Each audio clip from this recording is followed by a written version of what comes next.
মহারাজ মহারাজ, রানী প্রসব শুরু হয়েছে। আজকের রাতটা ভারী অদ্ভুত লাগতেছে।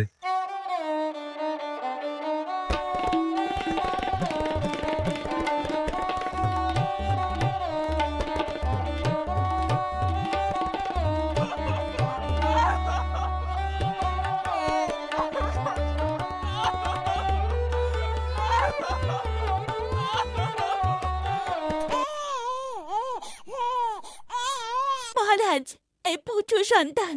সবাই স্বস্তির নিঃশ্বাস ফেলে, কিন্তু ঠিক তখনই আরেকটা কান্নার শব্দ। দাসী থমকে যায়, দাসী কাপা গলায়। মহারাজ মহারাজ, আরেকটা পুত্র সন্তান। রাজা অবাক।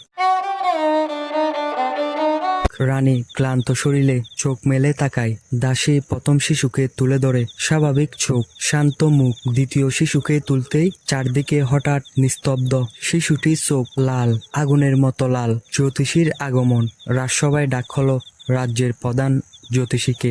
জ্যোতিষী চোখ বন্ধ করে গণনা করে। রাম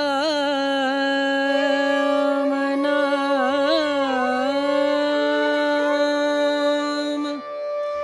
ভজলে,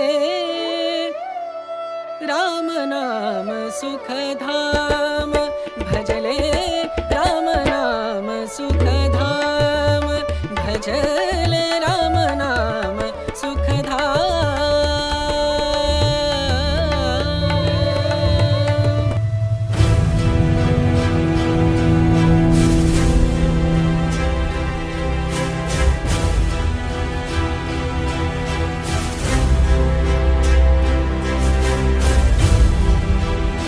হঠাৎ সেই শিউরে উঠে।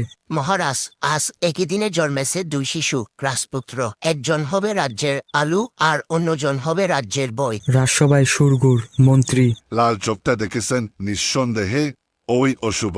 চুপ করুন সবাই, আমি কোনো ভবিষ্যৎবাণী মানি না। আমার দুই সন্তান আমার কাছে একই। ধীরে